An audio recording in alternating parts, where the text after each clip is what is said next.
श्वासा में छोटी समाज के अपनी आजू बाजू की या क्षेत्रफल की या बड़े भी देवता इसमें सम्मिलित किए जाते हैं।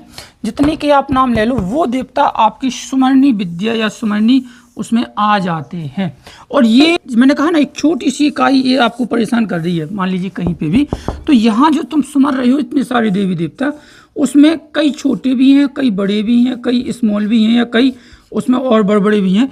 तो वहाँ जब आप सुमरोगे तो देखो, जब देवताओं की गति होती है तो वो आँख के पल मिलकाने में गति कर लेता, क्योंकि उनका कोई स्थूल शरीर नहीं, वो फिजिकल शरीर नहीं होता है, वो स्थूल शरीर पे गति करते हैं, हवा की तरंगों पे गति करते हैं, प्रकाश की उस पे गति करते हैं। तो जब हम सुमरनी विद्या का, जैसे मान लीजिए तुम रास्ते पे जा रहे हो, तुम्हें डर लग रहा है या तुम्हें किसी प्रकार का भय महसूस हो रहा है, या तुम्हारा कोई कार्य बिगड़ रहा है, या तुम्हारे ऊपर कोई ब्लैक एनर्जी थ्रो कर दी, या तुम्हारे ऊपर कोई तंत्र विद्या प्रयोग कर दी, तो इस स्थिति में अगर वो चीज़ छोटी है, समझिएगा, तो तुम तो सुमर रहे हो ना, 15-20 देवता तुम्हारे पास हैं, तो वो कोई भी आके आपको उस चीज़ को ख़त्म कर देगा, सडनली ख़त्म हो जाएगी, भाग जाएगी, क्योंकि यहाँ मेजोरिटी ज़्यादा है और यहाँ परेशान करने वाला एक या दो देवता है।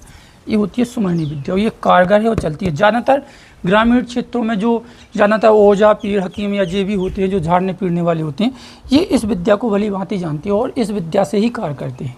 उनके पास 1-2 मंत्र हुए सिद्ध, और इसके अलावा ये विद्या। अच्छा, ये विद्या सिद्ध कैसे होती है, इसको हम जानते हैं। देखो, ये होता है प्रेम। अगर तुम किसी अपने गांव के देवता या किसी देवता से प्रेम करने लगे, स्नेह करने लगे, वहाँ जाके जल पूजा इत्यादि कार्य करने लगे, तो वो देवता स्वतः ही आपके बंधनों में बनना स्टार्ट हो जाता है। ना कि ये देवता, बड़े देवता आपके बंधनों में तब बनते हैं जब उस प्रकार की क्लैरिटी आपके अंदर हो। उनके लिए कुछ और लेवल का चाहिए, सबको समान भाव से देखना, सबको एक दृष्टि से देखना, काम, क्रोध, लोभ, मोह, माया पे इन पर विजय प्राप्त कर लेना, ठीक है ना। कई बहुत कंडीशन है, लेकिन यहाँ पे वो नहीं है। यहाँ पे तो क्योंकि जिस देवता के पास आप जा रहे हो वो एक स्थूल रूप में इंसान से ही बना हुआ देवता है, तो भी थोड़ी से ही कार्य करने पे आपके साथ सहयोग, जैसे हमने किसी व्यक्ति को अगर कोई आ रहा है तो पानी पर पिला दें, उसके लिए बहुत बड़ा प्रेम बन जाता है। कोई चला आ रहा है गर्मियों में प्यासा या किसी प्रकार का भूखा है, तो उसको खाना खिला दें, बहुत बड़ा प्रेम बन गया। क्योंकि उतना खाना जब बचता है तो हम अपने कुत्तों को भी डाल देते हैं, लेकिन उसी खाना में कोई प्रेम से आपको, समझो ना। तो ये वो विद्या है। तो जो विद्या इनका प्रयोग करते हैं, तो ये लोग क्या करते हैं, उतने देवी देवताओं को या उन देवी देवताओं के पहले उस स्थान पे जाके उनसे प्रार्थना करके, उनकी पूजा रचा करके उनसे प्रार्थना करते हैं कि हम आपको अपने इस काम के लिए सम्मिलित कर रहे हैं। या उन सभी देवताओं का नाम लेके एक विशेष मुहूर्त में, विशेष तिथि में या विशेष एक समय होता है, उस समय पे एक एक देवता का नाम लेते हुए एक एक देवताओं का हवन करते जाते हैं। जिस देवता को, जैसे मान लीजिए इसमें भैरव शामिल हैं आपकी सुमरनी में, तो भैरव के लिए क्या जरूरी है, मदरा। तो जब भी ये सुमरनी विद्या सिद्ध की जाएगी तो एक जितने भी 15 देवता हैं, तो 15 देवताओं में किसको क्या चाहिए, उन सारी चीज़ों को इकट्ठा रख लिया जाएगा, ठीक है ना। और जब हम हवन करेंगे, अनुष्ठान करेंगे या मंत्र जाप करेंगे, पहली बात तो ये सुमरनी का ही मंत्र जाप होगा। 15 देवता ऊपर रामचंद्र जी, हनुमान जी या जो भी समझो, तो वो उनका जाप कम से कम आप 108 माला का जाप करेंगे, 108 माला का, और विशेष तीर्थ, विशेष मुहूर्त में, ठीक है ना। और फिर जब हवन करेंगे तो जितने देवता आपके संग सम्मिलित हैं, उनको क्या क्या चीज़ चाहिए, क्या क्या वो पसंद करते हैं, क्या क्या खाते हैं, देवी के लिए क्या चाहिए, हिंगलाज के लिए क्या चाहिए, कालका के लिए क्या चाहिए, या भुवनेश्वरी के लिए क्या चाहिए, चंडमुंड के लिए क्या चाहिए, या ज्वाला देवी, जो भी हैं, तो उनकी अपनी अपनी एक पसंद है, अपनी अपनी एक जिज्ञासा है। तो जब हवन करते हैं तो वो सारी चीज़ें जब हम सामने रख लेते हैं, और जिस देवता का, जैसे भैरव का नाम लिया सुमरनी में, समझे ना, एक एक देवता का, तो जैसे भैरव का नाम लिया तो भैरव को क्या क्या चीज़ पसंद है, गांजा भी पीते हैं भैरव, मदरा भी खाते हैं, और कई प्रकार की और भी क्लिष्ट कार्य करते हैं।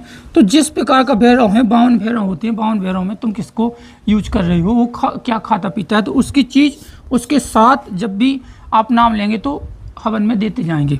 इसी प्रकार से 15 देवता, 20 देवता, 25 देवता, 30 देवता, जितनी तुम्हारी एक सांस में बन जाए, उतने देवताओं का तुम नाम लेते जाओगे, हवन करते जाओगे। होगा क्या, एक बार के ही हवन करने में वो सारे के सारे देवता आपके बंधन में बंध जाएंगे। अब तुम कहोगे कि इससे अच्छा तो सावर मंत्र, तो इसमें क्या फ़र्क है। देखो, सावर मंत्र में सावर मंत्र 2 प्रकार के होते हैं, काम करने के लिए, एक बिना काम करने के लिए। लेकिन जब सावर मंत्र को हम सिद्ध करते हैं तो वो सावर मंत्र वाला देवता तुम्हारा बंदिस्त बन जाता है, गले की घंटी बन जाता है, अगर तुम उस देवता को सिद्ध कर लोगे, ठीक है ना। और ये क्या होता है कि जब तुम साल में सिर्फ ओनली एक बार हवन करोगे, या जब कभी तुमने किसी व्यक्ति के ऊपर से ब्लैक मैजिक हटाया, तो उस समय पे आप हवन करोगे तो अंत साल में एक बार ही हवन पर्याप्त है, और मानते समझते रहना चाहिए। ये विद्या बिल्कुल सूक्ष्मता से कार्य करती है, ना ये कभी जाती है किसी व्यक्ति से, ना कोई इसका पतन कर सकता है, ना ये कभी आपसे हटेगी, क्योंकि ये सिद्ध नहीं है, सिद्ध से कम भी नहीं है।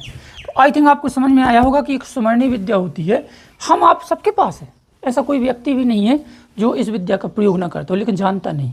हम करते तो हैं, रोज तो कहते हैं, हे देवी मैया हमारा फलाना काम, हे देवी मैया, हे फलाने रामचंद्र जी, हे भोलेनाथ, हे फलाने हमारा ऐसा, क्या है, सुमरना ही तो है। लेकिन यहाँ सवाल मैंने कहा ना कि ऊपर वाली टॉप कंडीशन, बस यही फर्क है। यहाँ पे जो देवता सम्मिलित होते हैं ये कार्य करते हैं, शावर मंत्र को सिद्ध करना पड़ता है, वैदिक मंत्र को और उससे भी क्लिष्ट है, उसके नियम कानून से सिद्ध करना पड़ता है, लेकिन ये विद्या सिद्ध नहीं करनी पड़ती, वन टाइम का कार्य है और आपका चलना स्टार्ट हो जाएगा। अब तुम कहोगे कि मैं भी कर लूँगा, ऐसा नहीं है। देखो, इन देवताओं को भी पता है कि तुम्हारे अंदर क्या कैपेसिटी है, इनको भी पता है कि तुम किस प्रवृत्ति के व्यक्ति हो, इनको भी पता है। ऐसा तो नहीं कि जो कार्य कर रहे हैं तो ये क्रोधी व्यक्ति हो, किसी को मारने के लिए या कोई किसी का अनहित करने के लिए, या कैसी प्रवृत्ति है।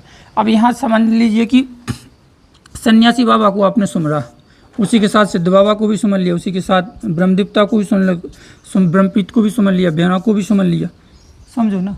तो यहाँ जो सिद्ध बाबा है ये तो सात्विक है ना, ये तो संत है।